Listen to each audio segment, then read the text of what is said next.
Did the Knights Templar discover a great treasure here in Jerusalem? Did they bring it back to Europe and become more powerful than the Pope himself? And when the French king ordered their arrest and seizure of their assets, why was there no treasure to be found? Where had it gone, and where is it today?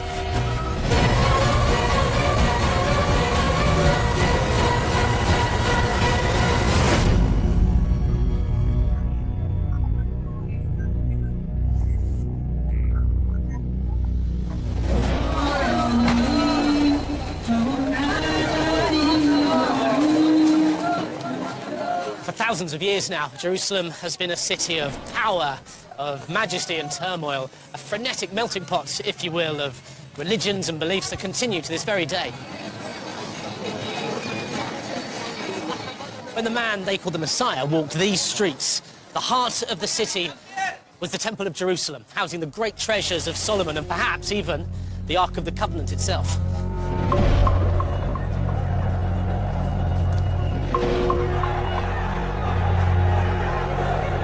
The temple had been sacked twice before and rebuilt. Then in 70 AD, the Roman army, under General Titus, levelled the city, burnt it to the ground, and looted whatever great treasures it could lay its hands on. The Arch of Titus in Rome clearly shows the triumphal army proudly carrying sacred Jewish artifacts out of the city, including the menorah, the 7-branched candelabra. So, what is the great mystery about this treasure? Well, the interesting thing was that the temple priests feared such a brutal attack would happen and cleverly hid the treasure in secret stashes underground.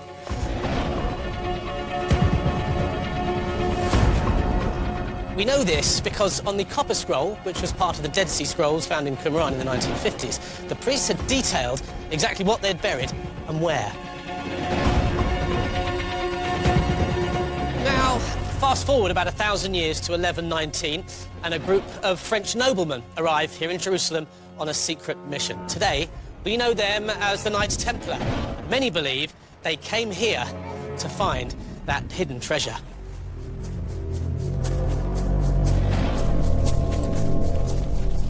What were the Templars doing in Jerusalem?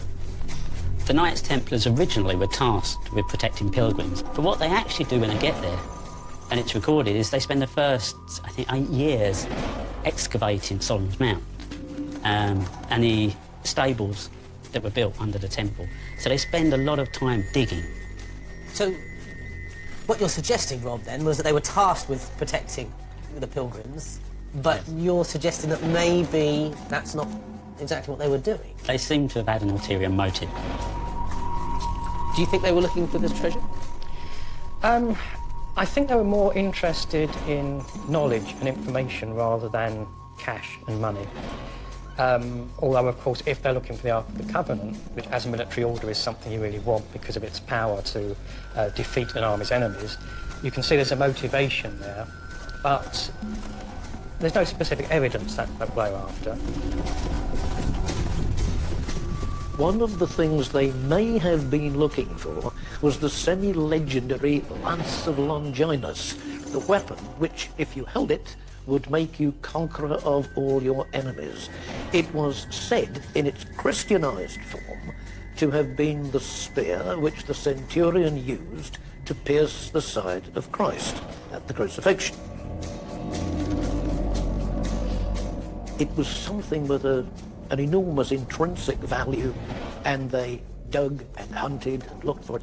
They were also, of course, looking for Solomon's wealth, which was believed to have been hidden under the temple. And there are tales of secret passages leading from below the temple out towards this repository of what was later to become Templar treasure, but which was originally thought to be Solomon's treasure.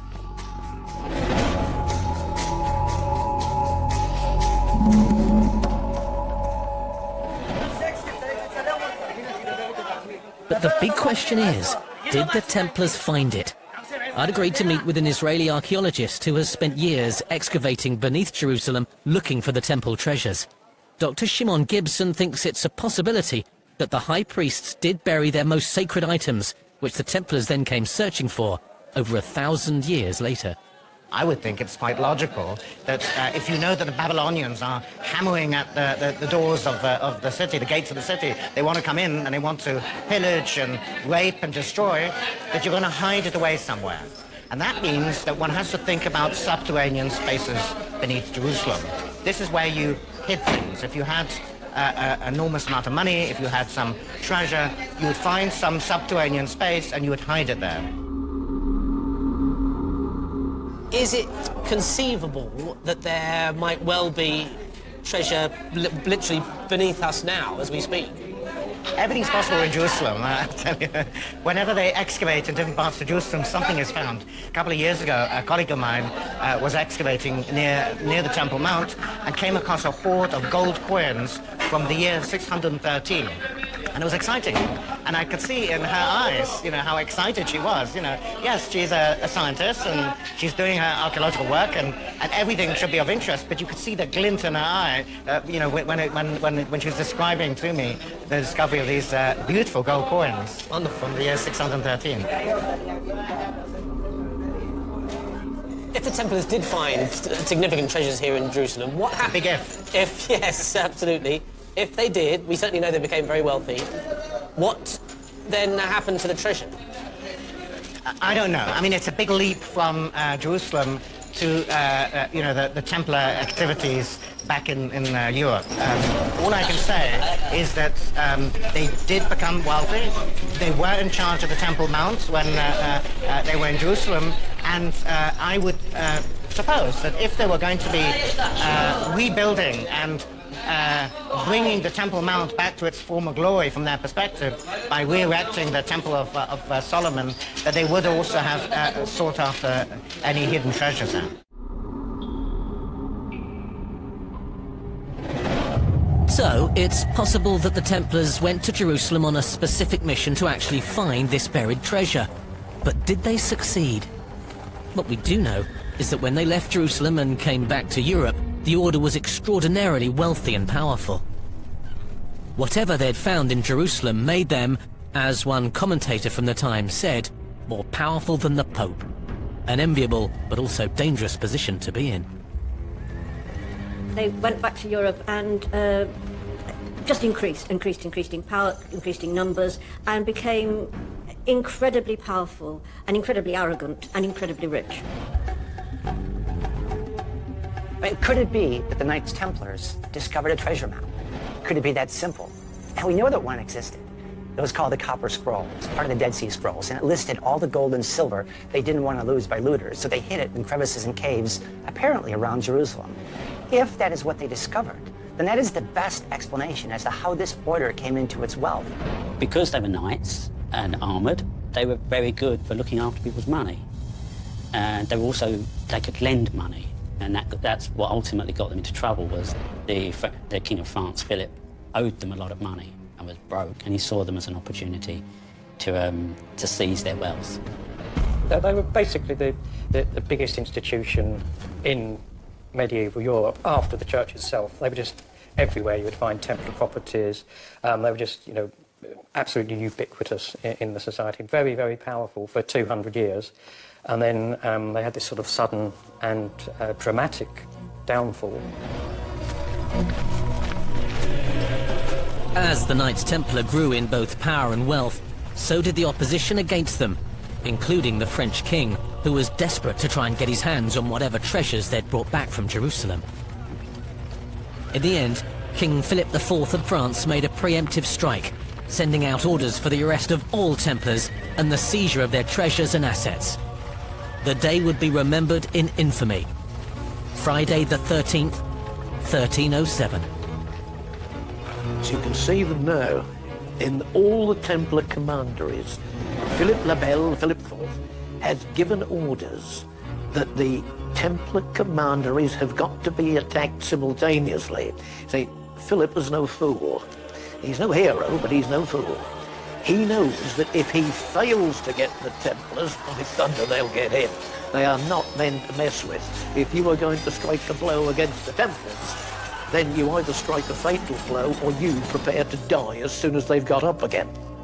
Now, what we've got the scene here is, in a way, a very strange historical parallel to what happened in the Temple at Jerusalem when the Romans attacked. You've got these men of great dignity, as well as great strength, courage, and they are determined that whatever happens, being attacked so treacherously by Philip's seneschals, they are not going to let him have that treasure. And a few of the bravest of the brave will fight the overwhelming attacking force, while others escape with the money that they are not going to allow to fall into Philip's hands. In the end, at dawn on Friday the 13th, 1307, hundreds of the king's heavily armed troops stormed into the Paris Temple and other Templar strongholds across France, dead set on arresting large numbers of knights, and most importantly, seizing the treasures that they'd stashed away underground. So just imagine the scene. It's first light on Friday, the 13th of October in 1307, and the forces, Philip's seneschals and all their men, and they respect the Templars. They will have taken overwhelming numbers of soldiers. And the Templar commanderies, one after the other, are doomed. From the point of view of the seneschal's men, here is a Templar commandery. We're swarming over the walls. We're killing the defenders. We are going to scoop up enormous amounts of treasure. And if there's one thing that our master, Philippe le Bel, will thank us for and will reward us accordingly, it's treasure.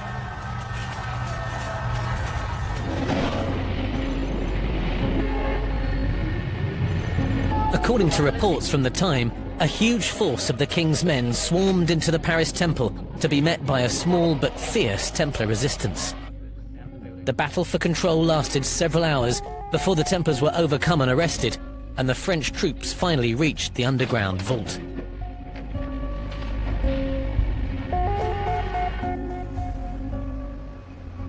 This is where the Paris Temple once stood.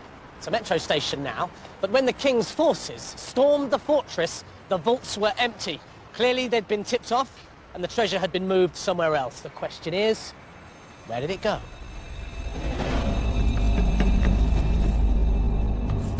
Just before the king's men stormed the Paris Temple, that's when the Grand Templar Preceptor of France, Gerard de Villiers, he had just legged it, basically, and he took with him 50 horses and 18 galley ships. So that's a bit much for just one man. So presumably, wherever he went, and again it's a mystery, he took the treasure with him. So there must have been something there for the French king to be pretty excited. Yeah. Yeah, I mean, there's absolutely no question that the Templars had a huge amount of treasure of different sorts, objects of value. No doubt about that. And there's also no doubt that most of it in the Paris Temple disappeared. The question is, where did it go? Who took it? Well, in fact, as it was the guy in charge of the Paris Temple, this Gerard de Villiers, who it was the highest-ranking Templar to escape the arrests. You don't have to be Sherlock Holmes to work out who took it, but what we don't know is where it went. The Templars had a large fleet of galleons based in the port of La Rochelle on the west coast of France. It's possible that the horses and wagons that would have fled from Paris headed to this port, boarded the ships, and set sail before the king's troops had a chance to intercept them. But where this fleet sailed to is one of the great mysteries of the Templar saga. Some historians believe they crossed the Atlantic to North America and even Canada, while others think they sailed up the Channel to the east coast of Scotland and came ashore near Edinburgh.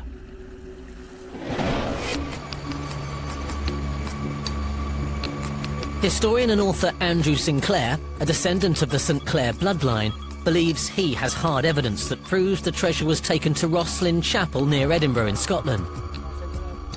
He claims that depictions of the Ark and other sacred objects resting in the vaults of the chapel are shown on a 15th century manuscript called the Kirkwall Scroll, which he discovered in a Masonic lodge on the Isle of Orkney. So, Andrew, explain to me, what are we looking at here? This is the shape of Rosslyn Chapel, and in the vaults are buried the Ark of the Covenant and the Holy of Holies. Wow. And that is really quite a statement. We see two priests on a pole carrying the Ark of the Covenant. Okay. Yep. And we see two other priests worshipping the golden calf. And these are Templar maps of the Seventh Crusade, and they are full of these Jewish symbols from the Old Testament. In the middle, even more remarkable, we have Masonic and Gnostic symbols. We have two cherubim winged guarding the Holy of Holies. And underneath that, we have the straight Masonic black and white and Templar tessellated pavement. That was also the Templar flag. This is the treasure map. It says there are holy treasures in the vault of Roslin. It is surrounded with Templar symbols. It's got two Templar Crusader maps on either side. That's it for me. But for me, the key thing is, what we're seeing here, this is evidence of Templar treasure. Yes, it's evidence of Templar treasure. It's also evidence that the Templars went into the Freemasons. Fascinating.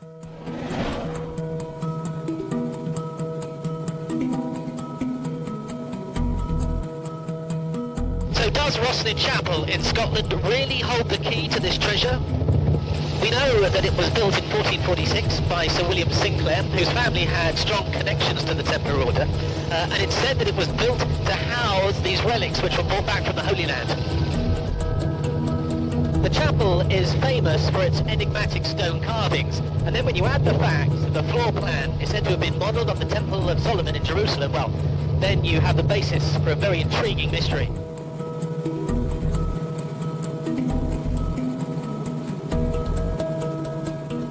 Since the Da Vinci Code movie was released, which put Roslin Chapel at the heart of the bloodline mystery, it's had to fend off hordes of treasure hunters who want to dig up its floors. Ian Gardner is the person whose job it is to deter the wannabe Robert Langdons, and the man to put the $6 million question too. Is the lost treasure of the Templars buried here under Roslin Chapel? Well, there are stories and theories, but there's not evidence. And so our view at the moment is that no, the treasure isn't buried here. What do you think is buried underneath the chapel? It's very difficult to say. We don't have a definitive answer. There are bits of evidence that give us clues. Sir Walter Scott wrote in 1805 about the knights of the Sinclair Knights being buried in the vault. Some 20 barons, he said. So Walter Scott was known to be a visitor around this area. It's quite possible that he did see knights buried there. It may be that the Sinclair Knights are buried in their full armour. We don't know. On the assumption that there might be knights, there might be ancestors there, and it might effectively be the last resting place. The family are not keen to start digging and investigating, and I think that's absolutely right. If it is a resting place, it's about leaving it for people to rest. But there is a strong Templar association with Roslin Chapel. There are things that point towards it. Some of the carvings do have Templar interpretations. There are stories about members of the Sinclair family having links to the Templars. And of course, we're very close to the village of Temple here in Midlothian, just a few miles away, which was the base, the Scottish base of the Templars. So there are clues, but there's not really that evidence which gives us the definite answer.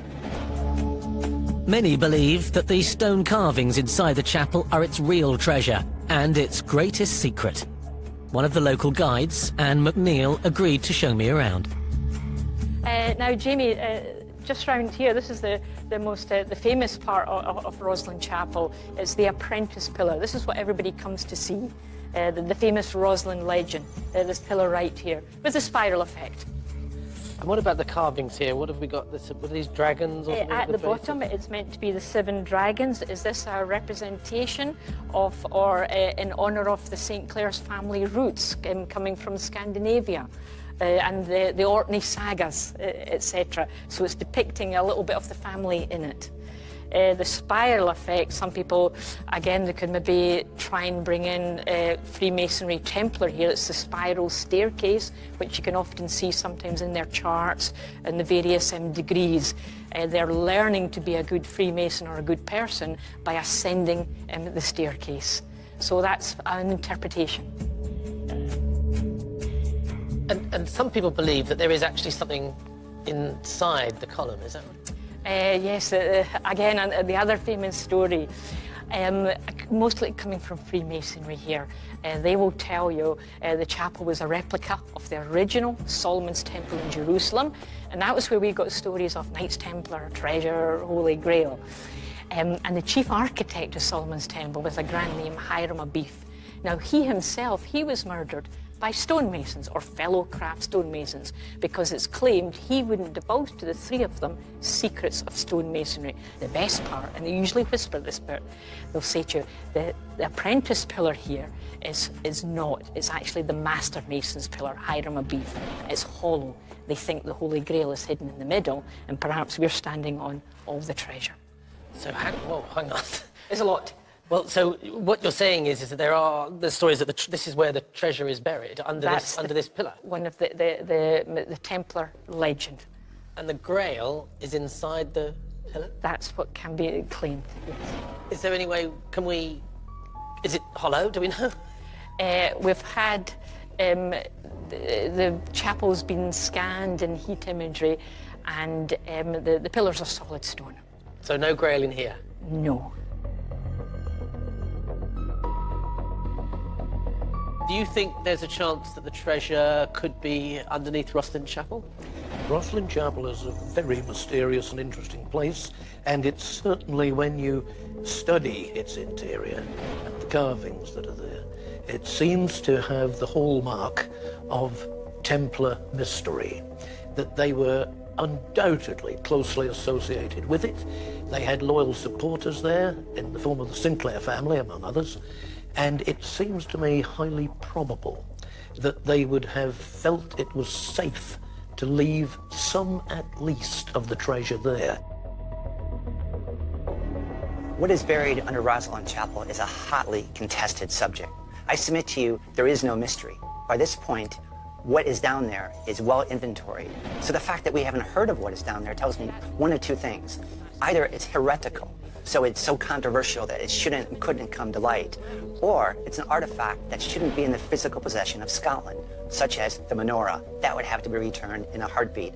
Or if it was something dramatic, like the Ark of the Covenant, well, that could unleash the next Third World War. So there's probably a good reason why whatever is there hasn't been revealed. So what's underneath us here? A very good question. Above our heads, we have what maybe some people call the keystone, right? It just comes straight to a point up there. We often call it, maybe we have a little bit of fun, we can call it the Grail pointer. Attach a plumb line to it, drop it straight down, and does that tell us where the Grail is hidden? We're standing on top of it. But the Grail's underneath us now? We don't actually know that. Right, okay. Yeah. Do we know what's buried under here? No. We've had various scans, etc. There's an indication that there may be some metal. Could it be the Knights of the St. Clair's family? But we're not 100% certain. Okay, so Templar Knights possibly buried underneath us? Possibly. Can't we just dig down underneath the chapel? Sadly not. What we do think is that there are secrets here. We know that in 1546, Mary of Guise, who was married to King James V and was the mother of Mary, Queen of Scots, she wrote to William St. Clair and thanked him. It was quite an enigmatic letter. She thanked him for sharing the secrets of Roslin and promised not to share them with anybody else. Now, we don't know what those secrets are. We might not know what they are, but I suspect that over the next 500 years, people will still come here to try and answer what were those secrets, and it keeps the intrigue and mystery going.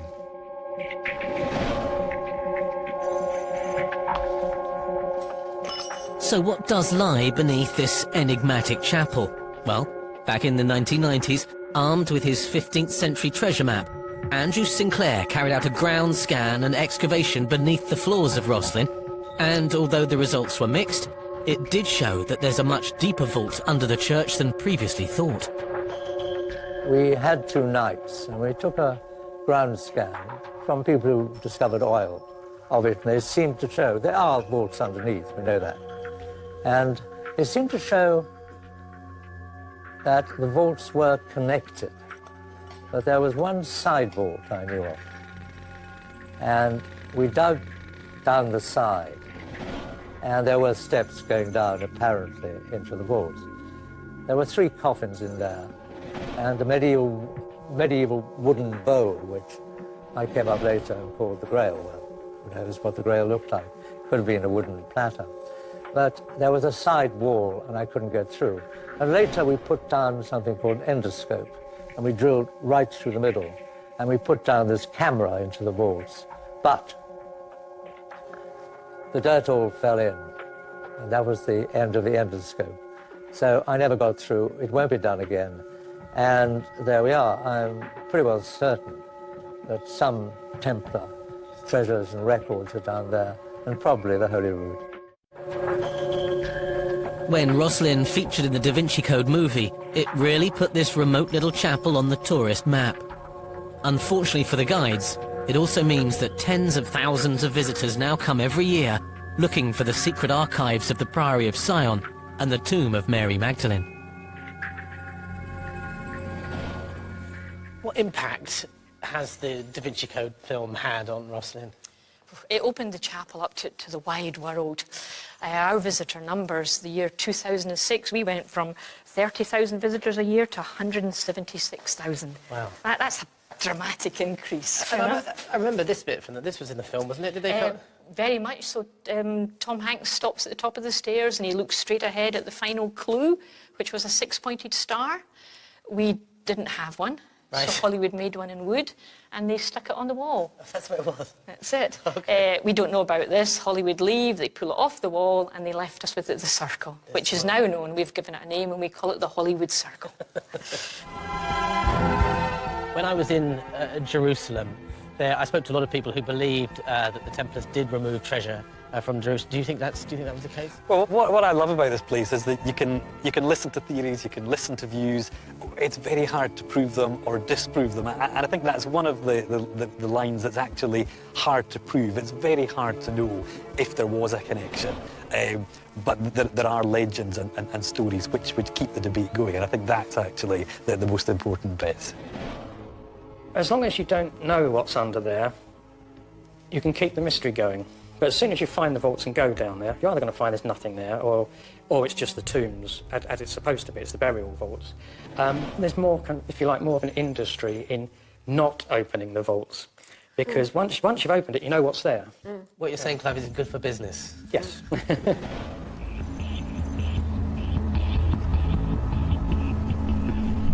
There's another theory about where the Templars hid their treasure, and it's on a remote island in Nova Scotia. According to the story, part of the Templar fleet that left the port of La Rochelle in France secretly peeled off, and instead of going to Scotland, they crossed the Atlantic and ended up at Oak Island on the coast of Canada. The legend is that they dug a deep pit, over 100 feet underground, which led to a vast labyrinth of tunnels in which they buried their most precious treasure. It then lay untouched for hundreds of years, until some local lads accidentally discovered a huge vertical shaft in 1795. The kids went home, came back with digging equipment. They got down 10 feet and hit this platform of oak logs. What they were pulling out was soft, loose backfill, but the walls were hard. It was so clear, so obvious, that it had been dug. It wasn't a natural blowhole. Well, they went down another 10 feet and they hit another platform of oak logs. Decided this is more than 3 lads can do. And then one after another, adult expeditions for the next 200 years have been trying to get to the treasure in the Oak Island money pit. And we've been over there a number of times. Had tremendously exciting visits. There is undoubtedly something amazing hidden down there. Problem was that the guys who built it, and probably the Templars, had put 2 flood tunnels in, connecting it to the Atlantic. When the diggers went down shortly after the boys, at the start, this would be now of the 19th century, they went through layers of caulking clay of the kind that you use to waterproof a boat. The Templars were known to be great builders, and some people suspect that they constructed this pit with elaborate security measures, including multiple levels of oak logs to break through and direct inlets to the sea, so that when you dug to a certain level, the pit would be flooded by seawater, killing those inside and making further excavations impossible. The man who currently has the right to excavate on Oak Island is Dan Blankenship. And just like those who went before him, many of whom perished in their attempts, he firmly believes that there is a huge treasure waiting to be dug up. Why did you first come here? Good question. Never really thought about it too much. I suppose curiosity was a major factor, and get rich quick probably was a major factor. So inquisitiveness, all of those probably. What do you think is in the pit? What, value-wise, what they left on the island or concealed, it boggles the mind of the possibilities. My own personal opinion is it would put King Tut's tomb as a very, very small find in comparison. And to date, I think everybody says that King Tut's tomb is the most famous treasure that was ever found. And I think we have something much more valuable on Oak Island.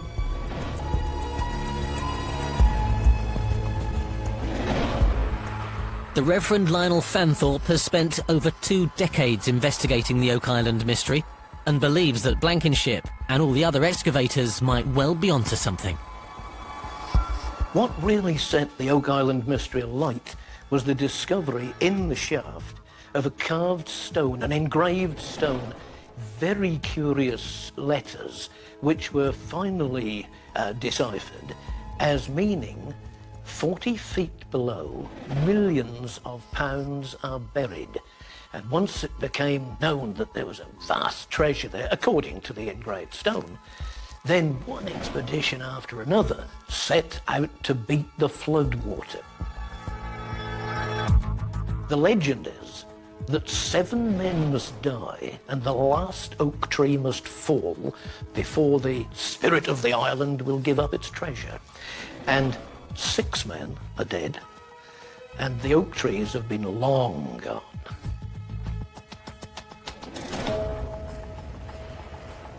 But there's a new twist to the Oak Island mystery. Andrew Goff was contacted by a well-funded professional explorer who claimed that he'd found a tomb of great importance there. What, over the course of 3 or 4 years, he reported to me, is they found in Oak Island, beneath the island, a tubing system connecting Oak Island to a neighboring island. And in this tubing system, in the water, was the preserved body of King David. His contact told him that he'd managed to dive within a few feet of the tomb and that he'd also found some Templar artifacts on the sea floor. Most importantly, he claimed that there was a great treasure there. The clue to its origin, he told Goff, was one of King David's wives. There's one very famous wife, and that's Bathsheba. And she, interestingly enough, is the mother of King Solomon. So here you are on an island with relics, including the body of King David, other Templar artifacts, and the mother of Solomon, whose treasure may be hidden there as well. It's a fascinating possibility. So, could the Knights Templar have buried some or all of the treasure from the temple in Jerusalem under Oak Island, alongside King David and Solomon's mother? Well, like so many claims of so many great discoveries before it, until there's some hard evidence to back it up, it will just be another tantalizing possibility. But what a discovery it would be.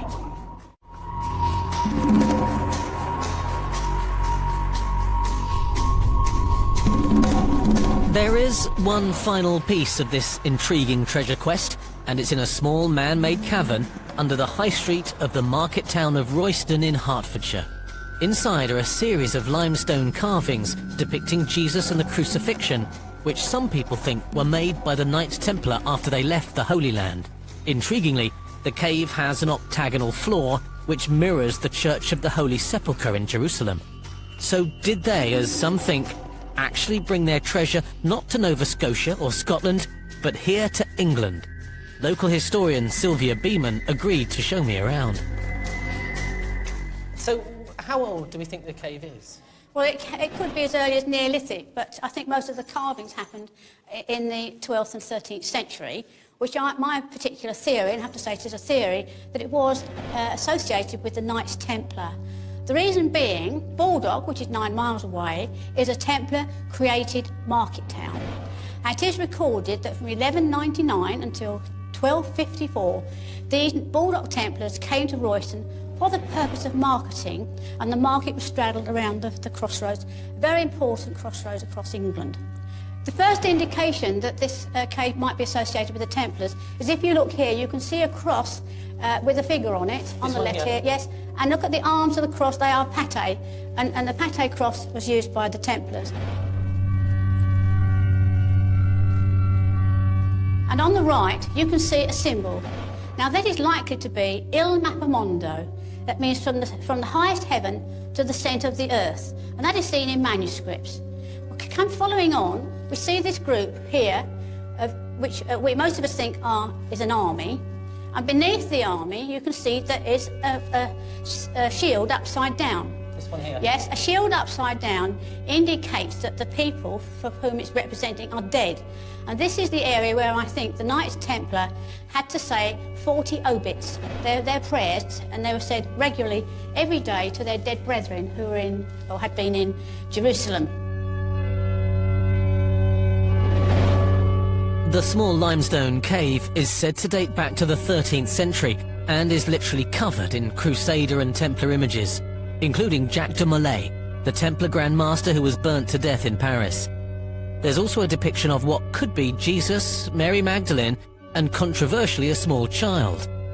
Was this one of the heresies that the Knights Templar were accused of? A belief in the bloodline? Do you think that the Templars might have hidden treasure in this cave? I think more than anything, it could have been that the Templars carried jewellery and money up and down the country on a regular basis because they were acting as bankers. For example, they did bring in the word cheque to our language. And Royston is where it's positioned on the roads. So it could have been that the jewellery and money could have come up, for example, from Dover, Strood, London, Royston, and then up to Stamford and York and beyond. And this would have been a very useful place to have kept it hidden so that you could store overnight money and jewels if you were travelling around.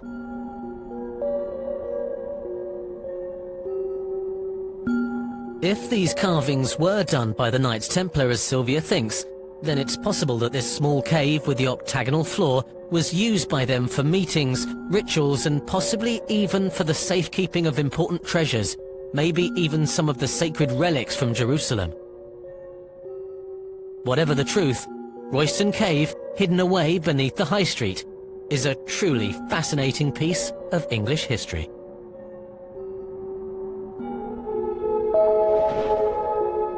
Do you think, Lionel, that there is still treasure to be found?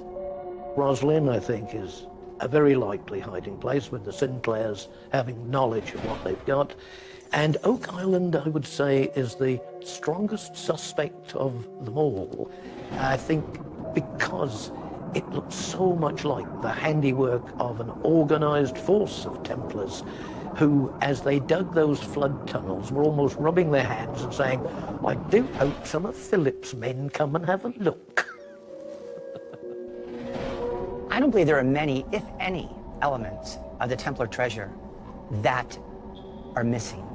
I believe someone knows where each of them are.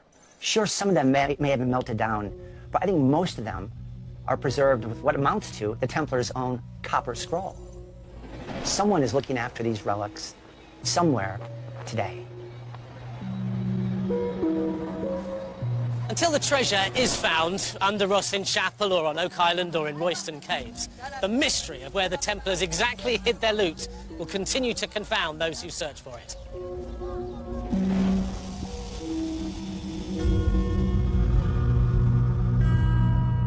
I think we also have to consider the fact that maybe the treasure wasn't found at all, in which case it is still somewhere buried underneath this city, just waiting to be discovered. See you next time.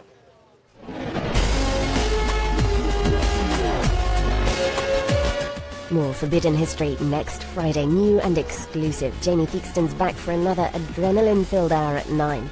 Next tonight, catch up with Close Quarter Battle, only on Yesterday.